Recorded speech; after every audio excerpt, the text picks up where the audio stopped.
Hello, everyone. This is Shahad Asharif. I'm Behavior Analyst Consultant with FACES, and today I will be talking about how to read a data sheet.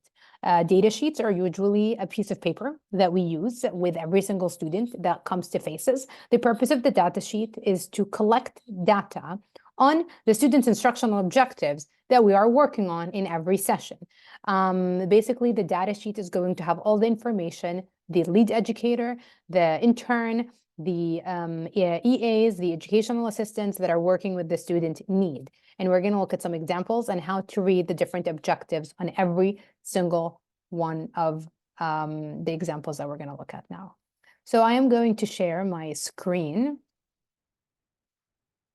Okay, I'm just gonna, 1 second, I'm gonna do this first. And so we are going to look at the first example. Okay, so a data sheet looks like this. Okay, I'm gonna zoom out just so you see how it looks like. This is basically how it looks like. You got multiple boxes. Each box basically presents one instructional objective. It can also be referred to as a program. Okay, we use both terms simultaneously. You're gonna have the name of the student, which is either typed or maybe sometimes you'll have to write it. The date and the time for the session, so when the student came. The lead educator, basically who's the person who is delivering instruction to that student, and then any reinforcement details that you need to keep in mind, okay? And this information is usually filled out by the lead educator. Okay, and now some students will have, boxes that look like this, where we are recording data on maladaptive behaviors or inappropriate behaviors. So behaviors that we want to reduce, okay? That information would be found here, okay? Specifically in this one, we don't have any examples right now, but this is just to show you how it would generally look like, okay? So then you have the first box where it's going to have the program name. What domain does this objective or program fall under? STO. STO stands for short-term objective, which this will match what is on the graph. SD is a discriminative stimulus. It is basically the antecedent or the direction that the teacher or the intern is going to give the students. And then the behavior, B, is what the student's supposed to do. Okay, we generally distribute the learn units, which is the unit of measurement, okay, by the number of target operands. Target operands are basically what we're working on teaching. We distribute it equally. So if you have 1, 2, 3, 4, 5 operands, you're gonna deliver 4 learn units of each operand, okay? Latency refers to how long since the presentation of the antecedent until the student respond. How long did the student take to respond? Teacher initials, basically the initials of the person who ran the program. And then we have learn units, how many correct out of the total, which is 20. So this is the template, okay? Now let's look at how an example that is not a template with actual, information would look like. Alrighty, so I'm going to go back to sharing my screen.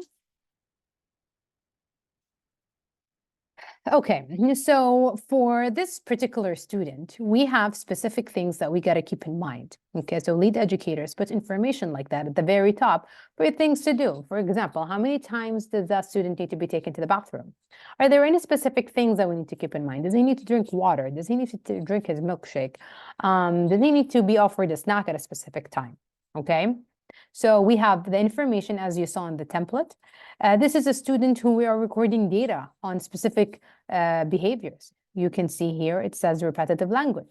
So it is your responsibility to read this. The lead educator will obviously go through this with you, but then you also have to read and ask questions, okay? Same thing for the second behavior. Now, sometimes we have also specific information on the reinforcement schedule, on their instruction. So that information is put at the top of the data sheet, as you can see here.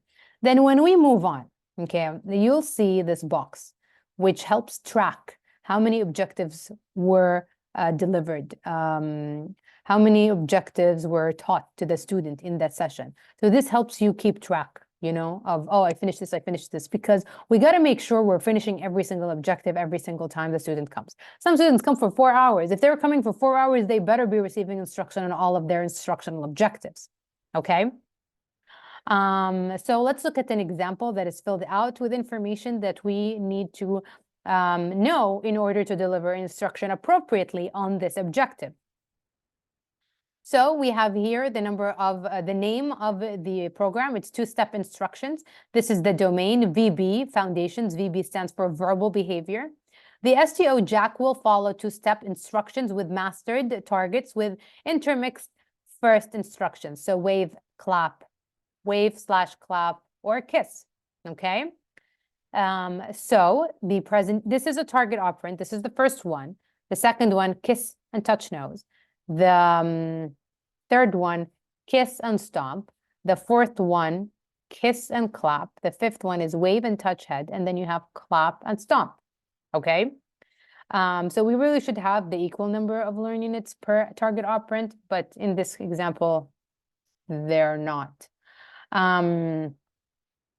Like these two should be the same. Anyway, after the presentation of the antecedent, so you're going to have your student, as you saw in the video for delivering instruction, yeah. The teacher had to get the student's attention, make sure, you know, he's looking at her, she delivered the antecedent. So in this case, it's wave and clap. So wave and clap. As soon as the student responds, I have my pen, okay? I have my pen, and this data sheet is printed right here, and I record the student's response. If it's correct, this will be a plus. If it's minus, it will be a minus. After I finish, we deliver the consequence based on their response, if it's reinforcement for correct responses or correction for incorrect responses.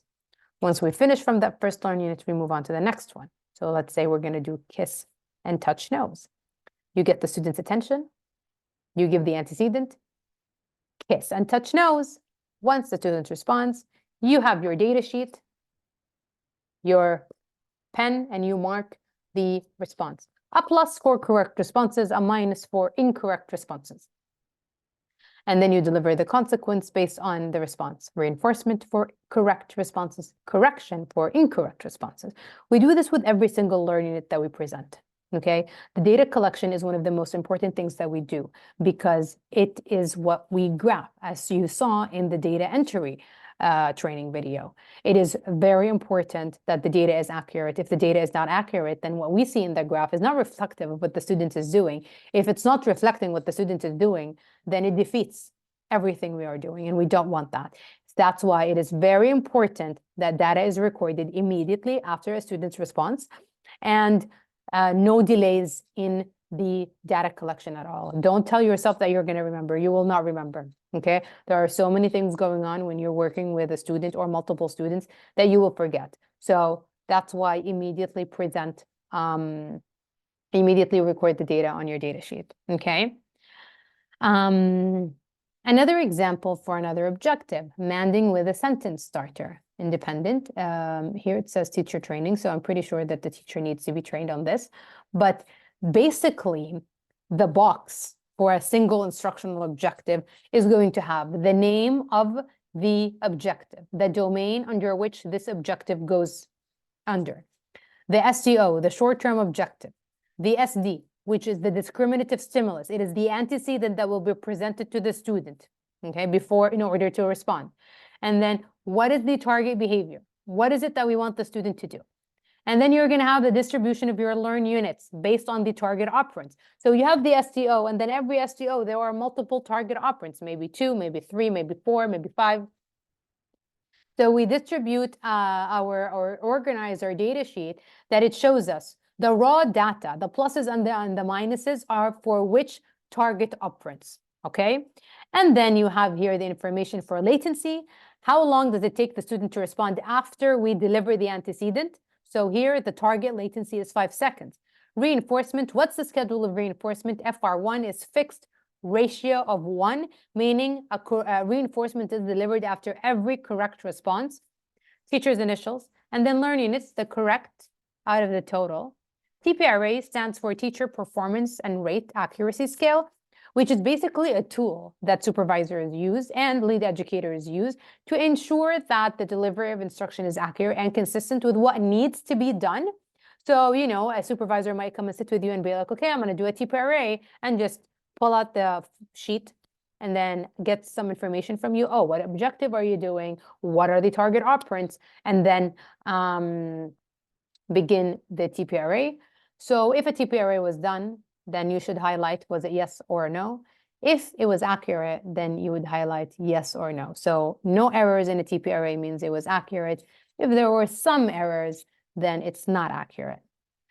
Sometimes lead educators will put some information for the teachers under, you know, all of this information. So this is pretty individualized. So as you can see here, it is on this one, but not on this next one, okay? And it's very important that you read the data sheet just to understand what is it that is required of you. The lead educator should show you how to deliver instruction on this before you go off and run it. You have to get errorless TPRAs on these objectives in order to make sure we're delivering instruction with a high level of accuracy and fidelity and reliability. I am going to see if there is another example that I can show you. I will share my screen. This is another example. As you can see, all data sheets look alike in terms of how it's designed. You have this STO, SD, the behavior, and then the target operands, and then the same information here. Same thing for the next one. Some of these, I think I've opened like an old one. Hold on. I'm gonna open it again.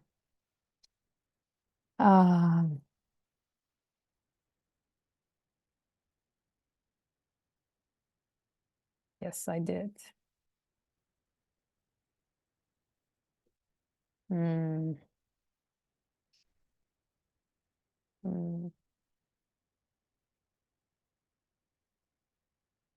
Yep, I have it. So we go back to sharing now, and you're gonna see how they look alike. So I'm gonna go back to sharing now. Okay. So as you can see, you have the same that box to tick the STOs, which ones were completed. Usually the educators will do a check-in every 30 minutes, and this helps in making sure everyone is on track with delivering instruction. So as you can see, the setup is pretty consistent across teachers, across students, across different objectives. And the reason we have this consistency is because we want to make sure all of our teachers and interns are familiar, are fluent in reading the data sheet, exactly what they need to do, and the data collection is, again, accurate and consistent. Okay, and with that, I'm going to end this video. Please review these videos, take a look at some data sheets, make sure you reach out to us with any questions that you have. Thank you.